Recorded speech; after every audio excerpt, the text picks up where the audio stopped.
Moby-Dick, by Herman Melville. Chapter 62. The Dart. A word concerning an incident in the last chapter. According to the invariable usage of the fishery, the whaleboat pushes off from the ship, with the headsman or whale killer as temporary steersman, and the harpooneer or whale-fastener pulling the foremost oar, the one known as the harpooneer-oar. Now it needs a strong, nervous arm to strike the first iron into the fish. For often, in what is called a long dart, the heavy implement has to be flung to the distance of 20 or 30 feet. But however prolonged and exhausting the chase, the harpooneer is expected to pull his oar meanwhile to the uttermost. Indeed, he is expected to set an example of superhuman activity to the rest, not only by incredible rowing, but by repeated loud and intrepid exclamations, and what it is to keep shouting at the top of one's compass, while all the other muscles are strained and half-started, what that is none know but those who have tried it.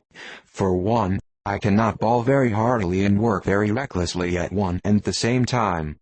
In this straining, bawling state, then, with his back to the fish, all at once the exhausted harpooneer hears the exciting cry, "Stand up, and give it to him."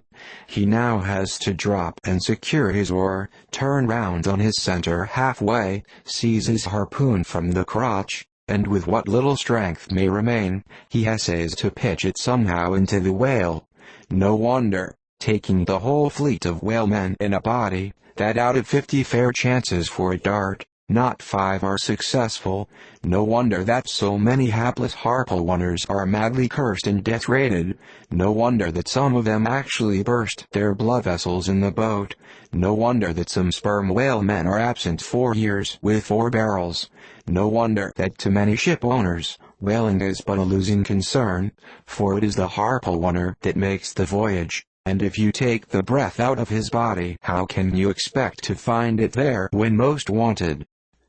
Again, if the dart be successful, then at the second critical instant, that is, when the whale starts to run, the boat header and harpooneer likewise start to running fore and aft, to the imminent jeopardy of themselves and everyone else. It is then they change places, and the headsman, the chief officer of the little craft, takes his proper station in the bows of the boat. Now, I care not who maintains the contrary, but all this is both foolish and unnecessary. The headsman should stay in the bows from first to last. He should both dart the harpoon and the lance, and no rowing whatever should be expected of him, except under circumstances obvious to any fisherman.